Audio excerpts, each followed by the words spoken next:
Olá, eu sou o pastor Miguel, um dos pastores da Primeira Igreja Batista de Cruzeiro do Sul. Muito bom ter você junto com a gente para mais uma das mensagens, um dos cultos nesses tempos de quarentena da Primeira Igreja Batista. E espero que a sua vida seja transformada, edificada através do estudo da Palavra de Deus nesse dia. Eu quero lembrar que você tem acesso a todos os nossos programas na página da igreja no Facebook, Primeira Igreja Batista de Cruzeiro do Sul. Também no nosso canal YouTube, que é Momento da Graça.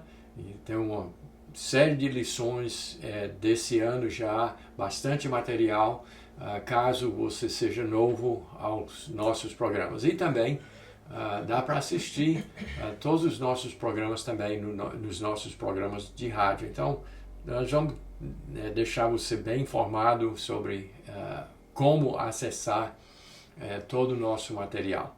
Mas é muito bom ter você junto com a gente hoje. E agora, sei que essa mensagem vai ficar datada, como se diz, porque nós estamos no finalzinho de junho de 2020. E que mês diferente de todos os que eu possa lembrar.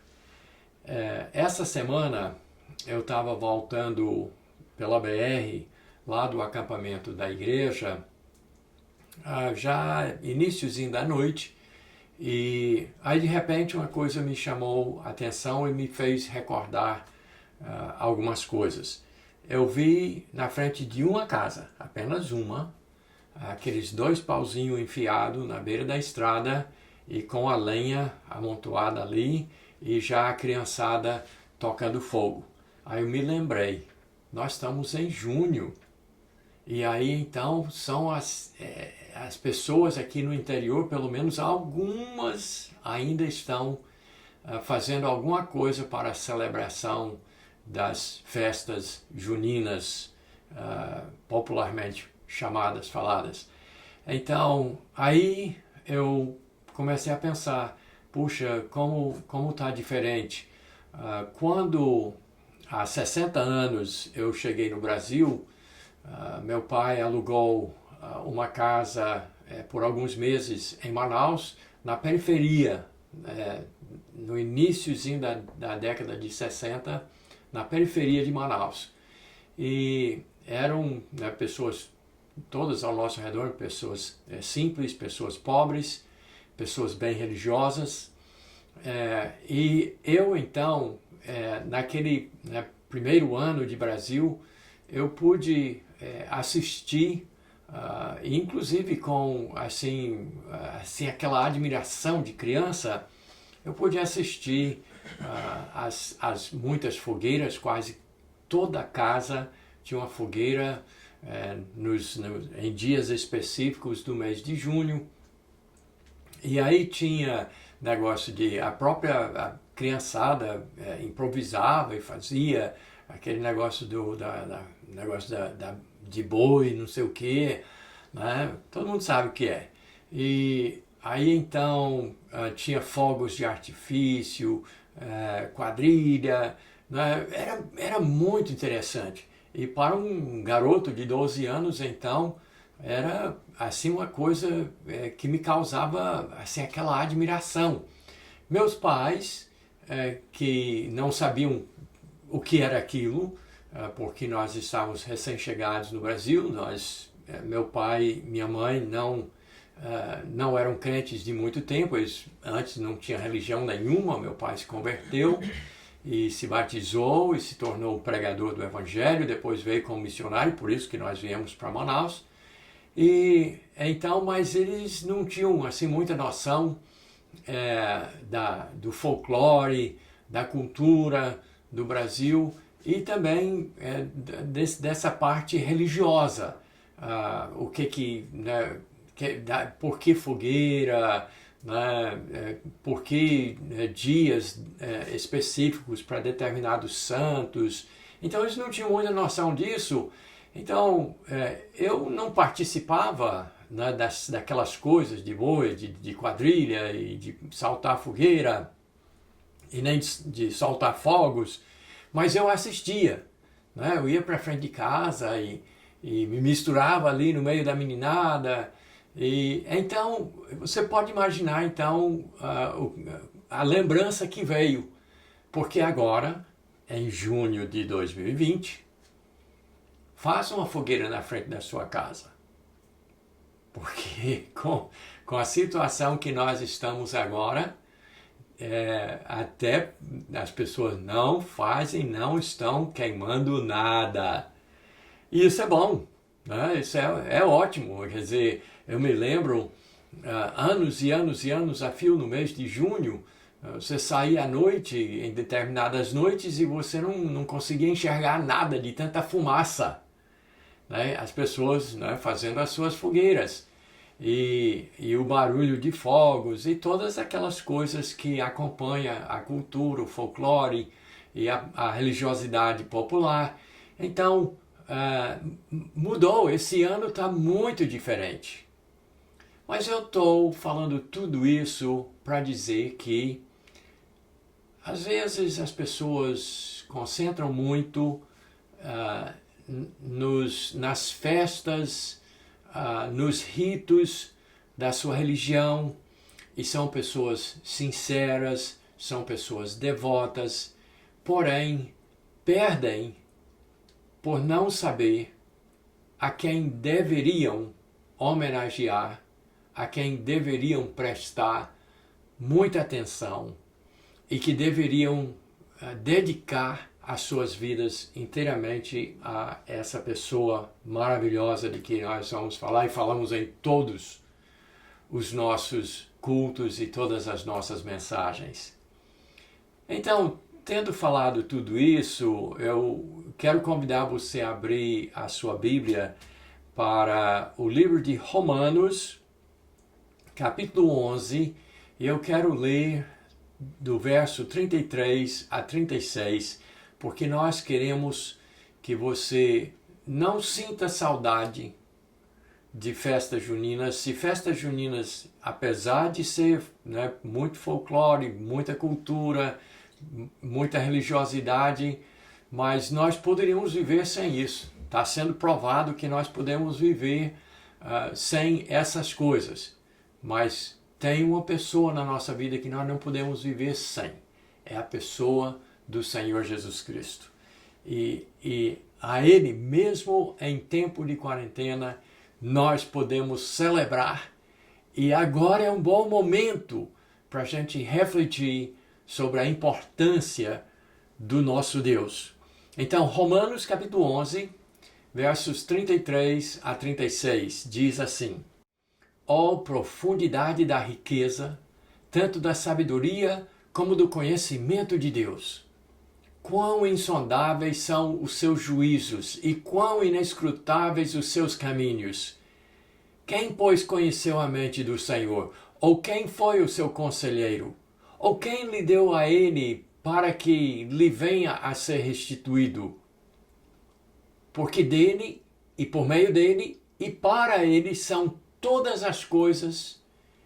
A ele, pois, a glória eternamente. Amém. Romanos capítulo 11, versos 33 a 36. Aqui, em meio de uma mudança de assunto, o apóstolo Paulo, inspirado por Deus, fala essas coisas espetaculares sobre a pessoa do nosso Deus. E se você prestou atenção, e você pode olhar de volta lá na sua Bíblia, dar uma olhada, compare, você vai ver o seguinte: esse trecho ele começa com 2 exclamações, depois ele faz 3 perguntas, e logo em seguida ele faz uma afirmação em 3 partes. Então vamos olhar o texto. Volte a sua vista para o texto da Bíblia e veja primeiramente as duas exclamações sobre a pessoa de Deus. A primeira coisa que ele exclama, ele diz, ou profundidade da riqueza, da sabedoria e do conhecimento de Deus. Deus sabe tudo. E há uma riqueza, uma profundidade que nós nem podemos imaginar dessas duas coisas, da sabedoria de Deus, né, saber o que é para ser feito e também o conhecimento dele. E eu quero mencionar isso comparando com os tempos que nós vivemos, porque é importante que nós apliquemos a Escritura às nossas vidas. Então, nós estamos numa época de muita aflição, onde nós estamos vivendo essa pandemia, estamos vivendo uma situação econômica muito frágil, nós estamos com o cenário político conturbado, e não é só no Brasil, é mundo afora. Até os Estados Unidos foi puxado não somente pela pandemia, mas também por esse caos, né, na área política, as pessoas querendo desestabilizar e derrubar o governo, enfim, o mundo inteiro está perplexo. O mundo inteiro está perguntando, mas o que é isso? O que está acontecendo? Mas aí quando nós lembramos de Deus, Ele sabe tudo e sabe resolver. Está tudo sob controle. Profundidade da riqueza, tanto da sabedoria como do conhecimento de Deus. Essa é a primeira exclamação. A segunda é, quão insondáveis são os seus juízos e quão inescrutáveis os seus caminhos. Nós não sabemos o que Deus vai fazer com tudo isso que está acontecendo no nosso mundo. Mas Ele sempre esteve no comando, está tudo sob seu controle, e nós não sabemos o que Ele vai fazer. Os seus juízos e caminhos são insondáveis, inescrutáveis. Nós não temos como saber, mas temos como exclamar com um ar positivo, com uma atitude para cima, otimista, de que Deus sabe o que está fazendo. Eu não sei o que Ele vai fazer com tudo isso. Eu sei que o nosso mundo está em transformação. O nosso mundo está sendo virado de cabeça para baixo. Mas está tudo nas mãos de Deus. Então Ele faz essas duas exclamações para dizer assim o quão tranquilo nós podemos ficar, porque nós sabemos que tem um Deus no controle, um Deus verdadeiro, que é muito mais do que as nossas coisinhas superficiais, o nosso mundinho, as nossas festas, os nossos ritos, as coisas que nós fazemos por aqui. É insignificante, porque Deus sabe tudo e está no controle de tudo. Aí Ele faz 3 perguntas. Então veja em seguida, quem, pois, conheceu a mente do Senhor? Quem é que sabe o que está na mente de Deus? Então ele tem alguma coisa em mente para esse mundo. Ele não botou o mundo para rodar e depois deu as costas, não. Mas Ele tem, e Deus, né, vamos lembrar, Deus é um espírito, mas Deus é uma pessoa, então Ele tem uma mente. Mas qual é o ser humano que conhece a mente do Senhor? A segunda pergunta, quem foi o seu conselheiro? Quem é que se acha tão importante que acha que Deus precisou, em algum momento, de um conselheiro para poder saber agir? Então, isso não existe. Ele é uma unidade eterna que sempre existiu, nunca teve princípio, não vai ter fim, é eterno, infinito, e Ele é uma cápsula. Ele não precisa de conselheiro, Ele não precisa de alguém para explicar as coisas para Ele. Ele não precisa pedir ajuda para alguém. E a terceira pergunta, Alguém já investiu alguma coisa nele para que ele tenha que restituir? Não. Ele não precisa da gente. Ele ama a gente. Ele quer o nosso bem. Mas ninguém deu nada para ele que ele precisasse. Ou que ele tivesse de fazer restituição. Então ele faz essas 3 perguntas. Aí sim é seguido por uma afirmação em 3 partes. Preste muita atenção nisso, porque tem outros lugares na Bíblia que tem uma linguagem bem semelhante, falando da pessoa de Deus. Então acho que ninguém até aqui vai discordar de mim de que isso aqui está descrevendo a pessoa de Deus na sua inteireza, do jeito que ele é, sem influências de nada do externo, de fora. Está falando de Deus. Então ele faz uma afirmação aqui. Porque dele e por meio dele e para ele são todas as coisas. Quer dizer, tudo pertence a ele, tudo foi feito por meio dele e tudo que existe é por causa dele, em função dele. Ele é o centro do universo e muito mais. Então ele faz uma afirmação que tudo é dele, tudo foi feito por ele e todas as coisas vivem em função dele. E aí ele termina dizendo: a ele, pois, já que ele é tudo isso que nós descrevemos aqui nessa escritura, a ele, pois, glória, a mais ninguém, a ele, Deus, glória, eternamente, sempre, em todas as circunstâncias, ou em junho, com festa ou sem festa, toda hora, a ele, glória, eternamente, e a última palavra, amém. Que seja assim. Essa é a maneira correta. Esse é o nosso Deus. Aí então, a gente precisa entender que a nossa vida é em função dele. Nós somos criaturas dele. Tudo que nós somos, tudo que nós temos, ele tem o controle. E nós precisamos reconhecê-lo, nós precisamos glorificá-lo, nós precisamos honrá-lo. Mas quem é ele? Bem, para isso, porque aí a gente até aqui só falamos que é Deus. Deus. Mas quem é Deus? Venha comigo para Isaías capítulo 42, verso 8, que eu quero mostrar uma coisa. Não esqueça o texto que nós já falamos. E veja só o que o profeta Isaías falou centenas de anos antes de Paulo ter falado aquelas palavras que nós acabamos de explanar. Eu sou o Senhor. Este é o meu nome. A minha glória, pois, não darei a outro, nem a minha honra às imagens de escultura. Isso é Isaías capítulo 42, verso 8. Então quem é esse Deus? Ele começou dizendo, eu sou.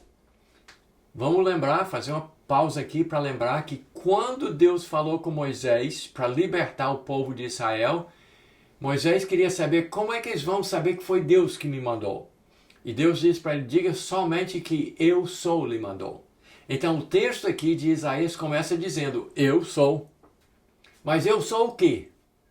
O Senhor. Caixa alta.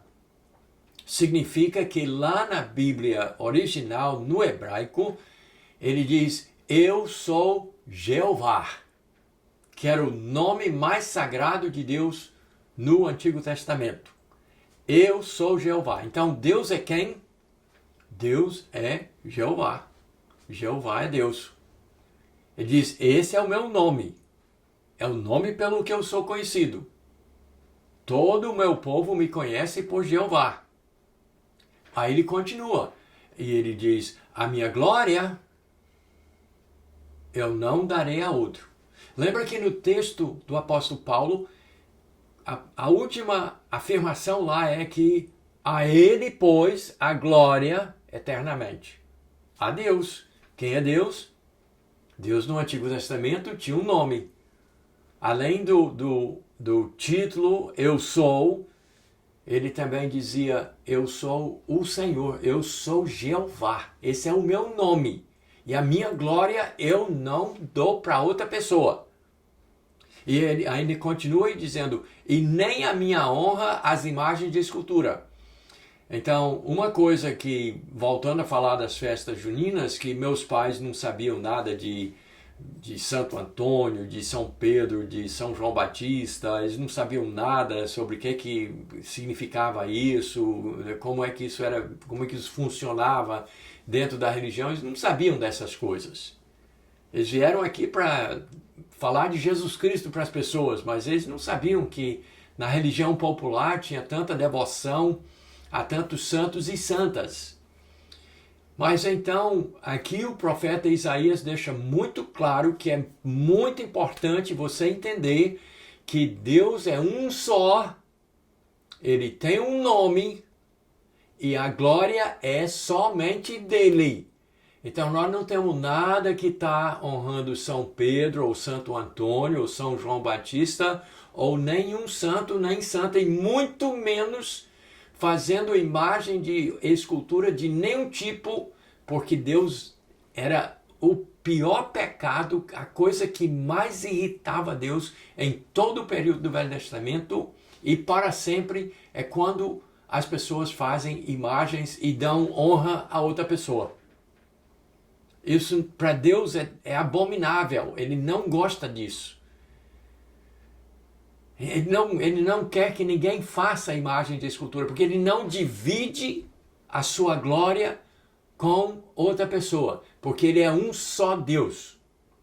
E ele era chamado Eu sou o Senhor, eu sou Jeová, no Velho Testamento. E as pessoas sabiam que quando se falava de Jeová, estava se falando de Deus. Mas e hoje? Como é que nós conhecemos Deus?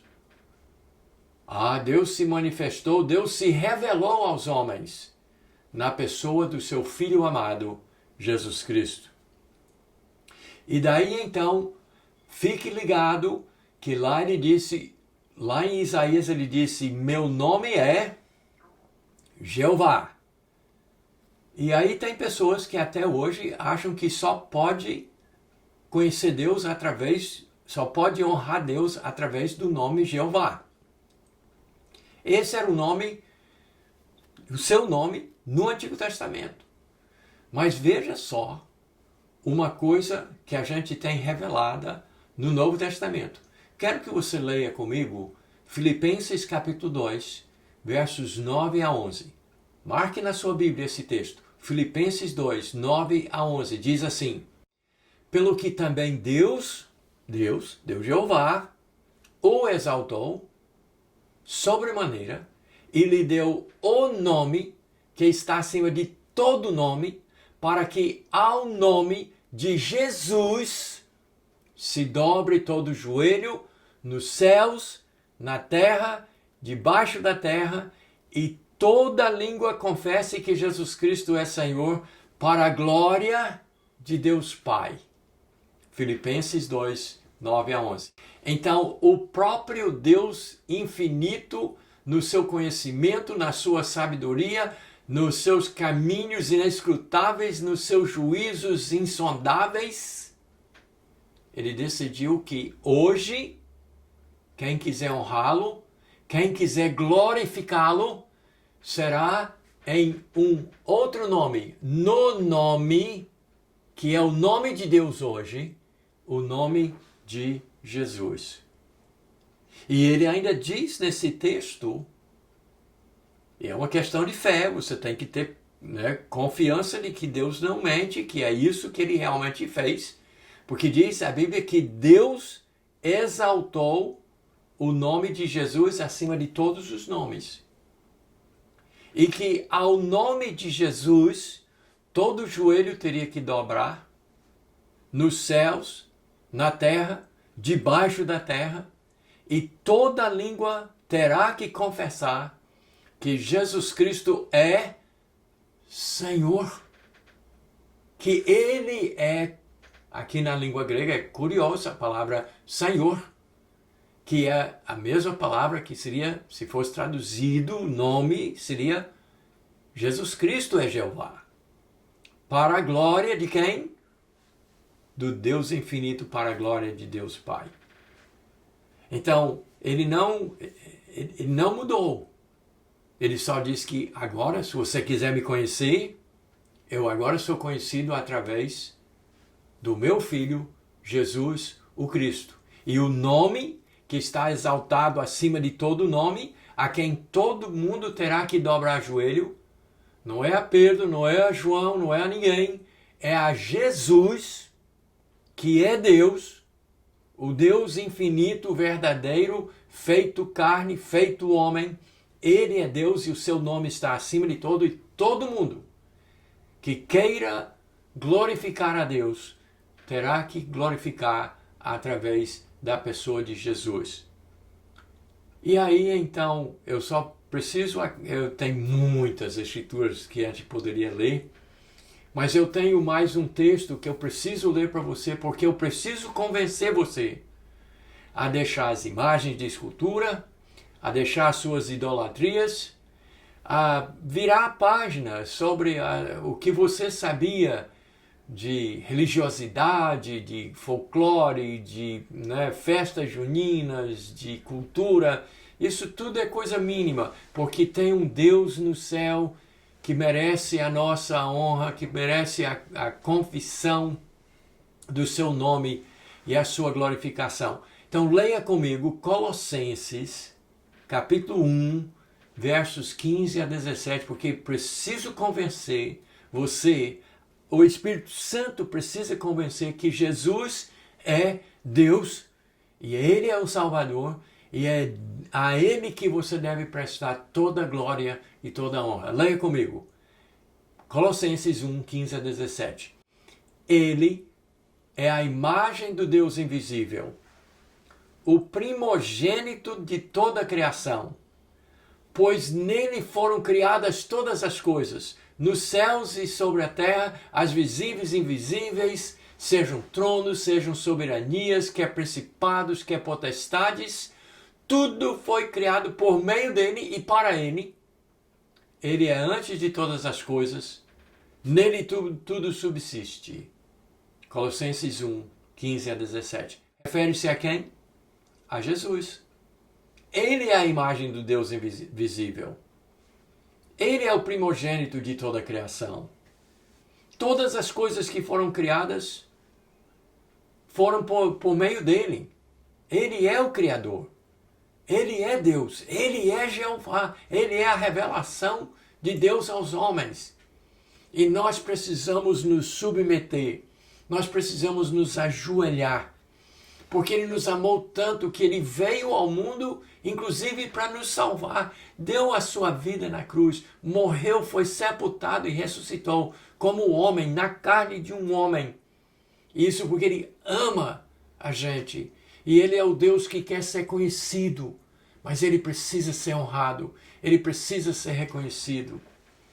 E se você prestou bem atenção nesse último texto, você vê novamente que ele diz que todas as coisas, como no primeiro texto, tudo pertence a Ele, tudo foi criado por Ele.